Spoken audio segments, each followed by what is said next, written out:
আল্লাহ বলছে কিছু লোক তারা আপনার কাছে আসবে মুহাম্মদ সাল্লাল্লাহু আলাইহি ওয়াসাল্লাম, এসে বলবে আমরা আল্লাহকে এক বলে মানি, আপনাকে নবী বলে মানি, আখিরাতকে শেষ বিচারের দিন বলে মানি, কিন্তু আল্লাহ তাআলা বলছেন তারা একজনও ঈমানদার নয়, সব মুনাফিক। কিছু লোক এরকম আছে না নেই? মুখে দেখবেন খুব মুসলিম দরদি, মুখে মুসলিম দরদি, ভিতরে ভিতরে আরএসএস এর সাথে হাত। মুখে দেখবেন মুসলিম দরদি, আমি তোমাদের এই করব, মাদ্রাসা করব, মসজিদ করব, ঈদগাহ করে দিব, রাস্তা করে দিব, তোমরা আমাকে ভোট দাও, আর তারপরে ভিতরে ভিতরে বিজেপির সাথে হাত। কি করে মুসলিমদের সর্বনাশ করা যায়, এই সমস্ত নেতা নেত্রীদের বর্তমানে দেখা যাচ্ছে কি যাচ্ছে না? যাচ্ছে, যাচ্ছে। এরাও একটা এক রকমের মুনাফিক বলতে পারেন আপনি, এরাও এক রকমের মুনাফিক। মানে ইসলামের ধর্মীয় আবেগকে নিয়ে মুসলিমদের ভিতরে একটা খুব সূক্ষ্ম রাজনৈতিক বিষয় ঢুকিয়ে দিয়ে মুনাফিকি করে জাতিকে উস্কানিমূলক ভাবে উত্তেজিত করে দিয়ে যুবকদেরকে খেপিয়ে দিয়ে জাতিকে অন্য কওমের কাছে মার খাবার খোরাক তৈরি করে দিচ্ছে যারা, এরাও এক শ্রেণীর মুনাফিক, এরাও এক শ্রেণীর মুনাফিক। আল্লাহ কি বলবার আপনাদেরকে। আল্লাহ নবী সাল্লাল্লাহু আলাইহি ওয়াসাল্লাম সেই জামানা থেকে শুরু করে আজ পর্যন্ত ইসলামের যত সর্বনাশ হয়েছে, ইসলামে যত ক্ষতি হয়েছে, সব থেকে বেশি ক্ষতি করেছে বেঈমান মুশরিকেরা নয়, বেশি ক্ষতি করেছে এই মুনাফিকেরা। আপনারা জানেন মুর্শিদাবাদ একটা ঐতিহাসিক জায়গা, তাই না? এই ঐতিহাসিক জায়গাতে আপনারা জানেন যে নদিয়ার পলাশীর আমবাগানে নবাব সিরাজউদ্দৌলার সঙ্গে ব্রিটিশদের একটা বিশাল যুদ্ধ হয়েছিল, আপনারা জানেন। আচ্ছা, নবাব সিরাজউদ্দৌলা ওই যুদ্ধতে জয়লাভ করেছিলেন? জানেন? করতে পারেননি। কারণ কি? নবাব সিরাজউদ্দৌলা সব থেকে বড় শত্রুতা করেছিল, নাম হলো তার মীর জাফর। কে? মীর জাফর।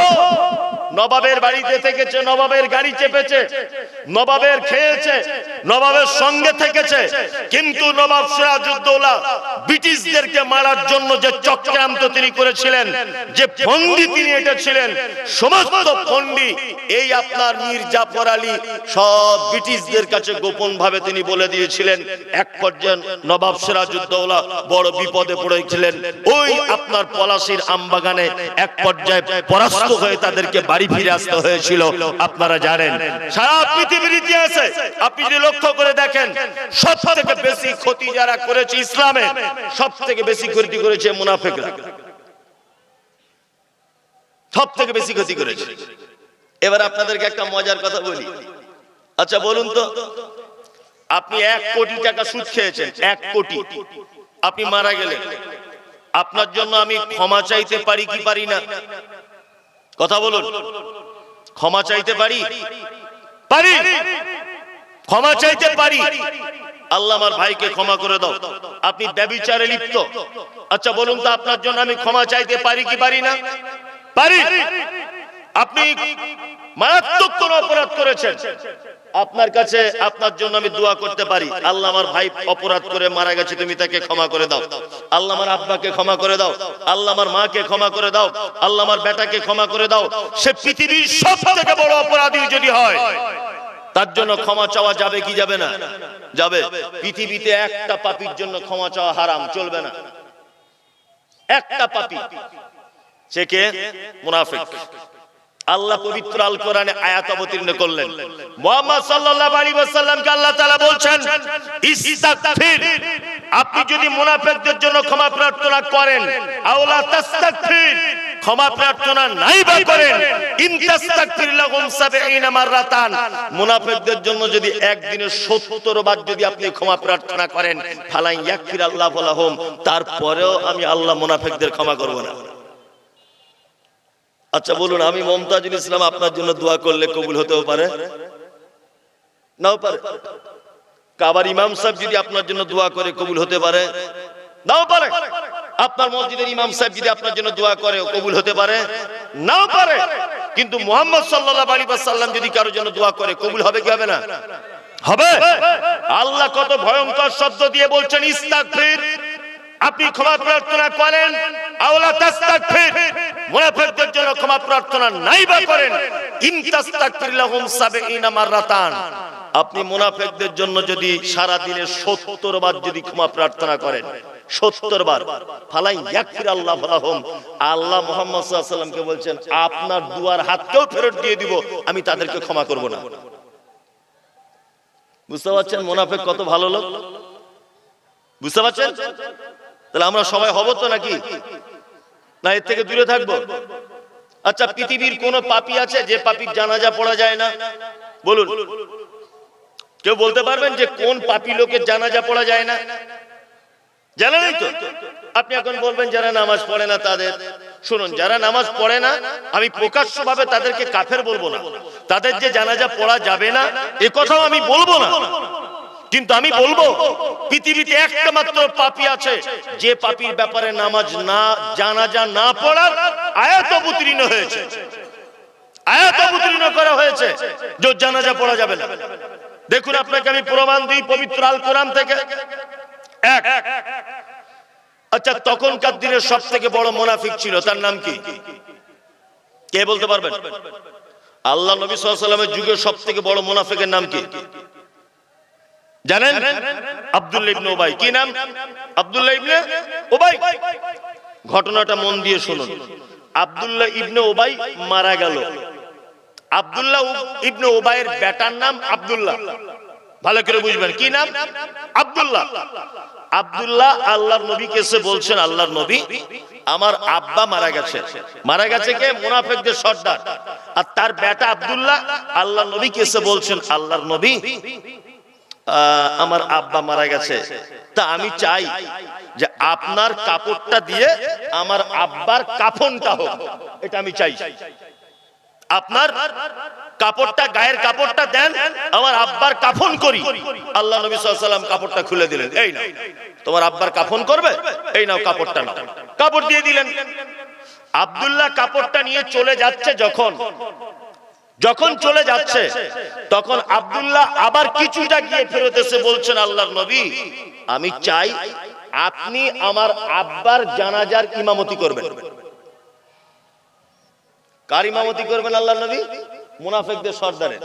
ঘটনা ভালো করে বোঝার চেষ্টা করুন।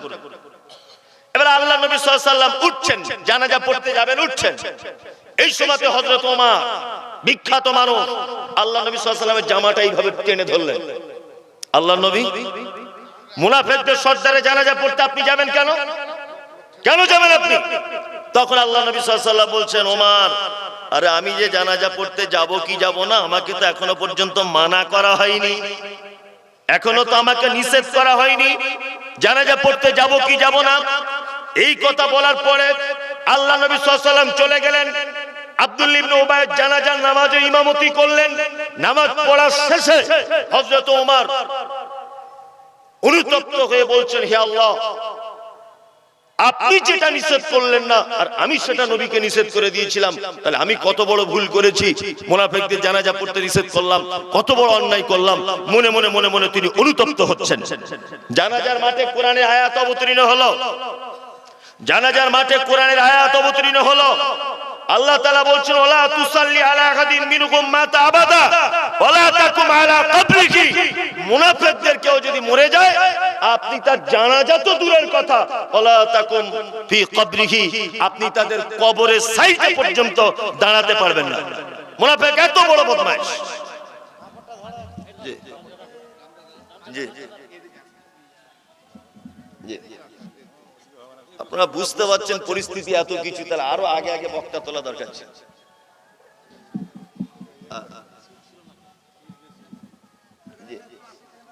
চলুন এবার আপনাদেরকে বলি, আল্লাহ সুবহানাহু ওয়া তাআলা মুনাফিকদের জানাজার ব্যাপারে বলছেন, ওয়ালা তুসাল্লি আলা আহাদিন মিনহুম মাতা আবাদা ওয়ালা তাকুম আলা কবরিহি। মুনাফিকদের জানাজা তো দূরের কথা, তাদের জানাজা তো পড়া যাবে না, তাদের কবরের সাইডে পর্যন্ত দাঁড়ানো চলবে কি না। তাহলে পৃথিবীতে আমার মনে হয় এতক্ষণে বুঝতে পারা যাচ্ছে যে মুনাফিকদের থেকে বড় খারাপ আর কেউ কি নাই, আর কেউ নাই। আল্লাহু আকবার। মুনাফিক মানে যারা মুখে মিষ্টি মিষ্টি কথা বলে, অন্তরে কি বিষ। মুখে মিষ্টি মিষ্টি কথা বলে, অন্তরে বিষ। এরা কারা? মুনাফিক। আর সব থেকে জাতির বেশি ক্ষতি করেছে এরা, সব থেকে বেশি। আল্লাহু আকবার। একটা কথা আমার বললে হয়তো ভাববে রাজনৈতিক ব্যাপারে কথা বলছে। জি না, আমি রাজনৈতিক বক্তা নয়, আমি কোন দলের পদপ্রার্থী নয়, আমি কোন দলের সঙ্গে যোগাযোগ রাখি না। তবে আমি একটা খুব দামি কথা আপনাদেরকে স্মরণ করিয়ে দিই। আল্লাহ, আপনারা জানেন যে সারা ভারতবর্ষে কিছুদিন আগে ওয়াকফ বিল সংক্রান্ত একটা আইন পাস করা হয়েছিল। আপনারা দেখতে পেয়েছিলেন ওয়াকফ বিল। এই আইনটা যখন পাস করা হয়, আমাদের রাজ্য সরকার উনি বারবার একটা কথা বলেছিলেন যে পশ্চিম বাংলার কলকাতাতে আন্দোলন চলবে না, আন্দোলন যদি করতে হয় তাহলে তোমরা দিল্লিতে গিয়ে করো। আর উনি একথাও বলেছিলেন যে সারা ভারতবর্ষে যদি ওয়াকফ বিল পাস হয়ে যায়, আমি অন্ততপক্ষে পশ্চিম বাংলার মাটিতে ওয়াকফ বিল পাস করতে দিব না। একথা তিনি বলেছিলেন, কিন্তু উনি দায়িত্ব পালন করতে পেরেছেন? পেরেছেন? পারেননি। আজকে বড় দুঃখ লাগছে আমাদেরকে। আজকে সারা ভারতবর্ষে মুসলিমদেরকে তেজপাতার মতো ব্যবহার করা হচ্ছে। তেজপাতা বুঝেন? তেজপাতা তরকারিতে দেয় মজা করার জন্য, কিন্তু যখন আপনার পাতে পড়ে জিভে করে চেটে আপনি আবার ফেলে দেন। কেউ খায়? খায়? খায় না। মুসলিমদেরকে তেজপাতার মতো ভোট ব্যাংক হিসাবে ব্যবহার করা হচ্ছে। আজকে আপনারা দেখতে পেয়েছেন যে সারা ভারতবর্ষে ঐতিহ্যবাহী মসজিদ বাবরি মসজিদ আমাদের কাছ থেকে ছিনিয়ে নেওয়া হয়েছে। আপনারা জানেন যে উড়িষ্যাতে জগন্নাথের মন্দির, সেই মন্দির দীঘাতে তৈরি করা হয়েছে। সারা ভারতবর্ষে আমরা যদি 30% মুসলিম যদি বসবাস করি, তাহলে জগন্নাথ মন্দির করতে যদি 100 কোটি টাকা খরচা হয়, তাহলে আমরাও তো 30 কোটি টাকার দাবিদার। দাবিদার কি দাবিদার নয়? দাবিদার। আজকে আপনারা দেখতে পাচ্ছেন যে প্রত্যেক পুজো মণ্ডপে 2 লক্ষ করে টাকা দেওয়া হচ্ছে। হচ্ছে কি হচ্ছে না? তাহলে 2 লক্ষ টাকা যদি ওদেরকে দেওয়া হয়, তাহলে আমরা যদি 30% এই দেশের যদি বসবাস করি, তাহলে আমরাও তো 1,30,000 টাকা পাবো কি পাবো না? পাবো, পাবো। কিন্তু আমাদেরকে ব্যবহার করা হচ্ছে, আর মুনাফিকি কথাবার্তা বলা হচ্ছে, শুধু আমাদেরকে নাচিয়ে দেওয়া হচ্ছে। আমি তোমাদের পাশে আছি, তোমাদের পাশে আছি। পাশে থেকে থেকে থেকে থেকে রাজ্য সরকার গতকাল এমন বাঁশ দিয়েছে মুসলিমদের যে 5 তারিখের ভিতরে ওয়াকফের আন্ডারে যে সমস্ত মসজিদ, মাদ্রাসা, কবরস্থান আছে, ওইগুলো সরকারি নথিভুক্ত করতে হবে। তাছাড়া একদম আছলা বাঁশ দিয়ে দিয়েছে, এক কঠিন বাঁশ। জাতি কোনদিন ক্ষমা করবে না, কোনদিন ক্ষমা করবে না। এত বড় বিশ্বাসঘাতকতা মুসলিমদের সাথে। আল্লাহ, আল্লাহ তুমি এই সমস্ত ধোঁকাবাজ থেকে আমাদেরকে বাঁচাও। বলুন আমিন, আমিন। অন্ততপক্ষে একটা কথা জেনে রাখুন যে আমরা কোশ্চিন কালে কোনদিন মুনাফিকদের লিস্টে নাম লেখাবো কি না, কোনদিন নয়। মারাত্মক খাতারনাক। মুখে যেটা বলবেন, কাজে সেটা করার চেষ্টা কি করবেন, তাহলে আপনি মুনাফিক হতে যাবেন না। এবার আপনাদেরকে আরেকটা একটু ব্যাখ্যা বিশ্লেষণ করে দিই, সেটা হচ্ছে ফাসিক।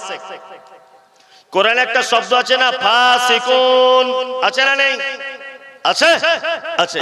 ফাসিক কাদের বলে? ফাসিক কাদের বলে? যারা বড় বড় পাপের সাথে লিপ্ত, সেটা পাপ, এটা জানার পরেও ছেড়ে দিতে পারছে না, এ হচ্ছে ফাসিক। ফাসিক কে?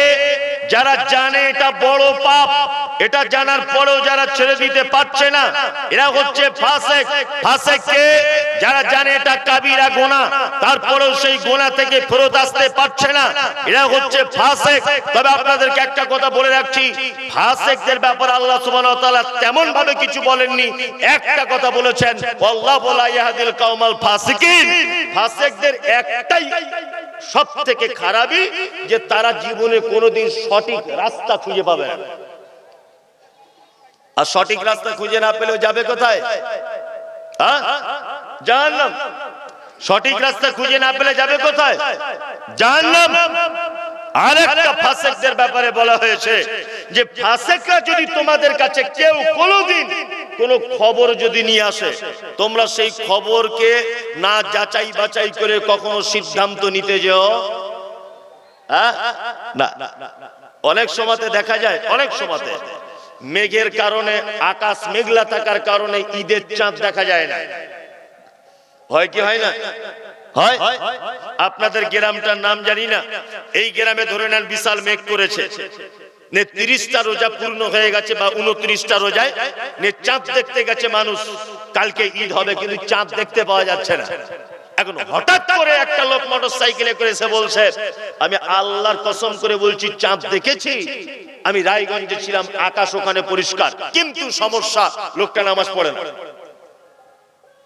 যে খবরটা দিচ্ছে ও কি 5 ওয়াক্ত নামাজ পড়ে না, ওর দাড়ি নাই, ও গাঁঠের নিচে কাপড় পরে, ও ঘন ঘন মিথ্যা কথা বলে, ও সুদের সঙ্গে যুক্ত, ও হারাম কাজে যুক্ত, এই লোকটার কথার ভিত্তিতে ঈদের নামাজ পড়া চলবে না, কারণ ও ফাসিক।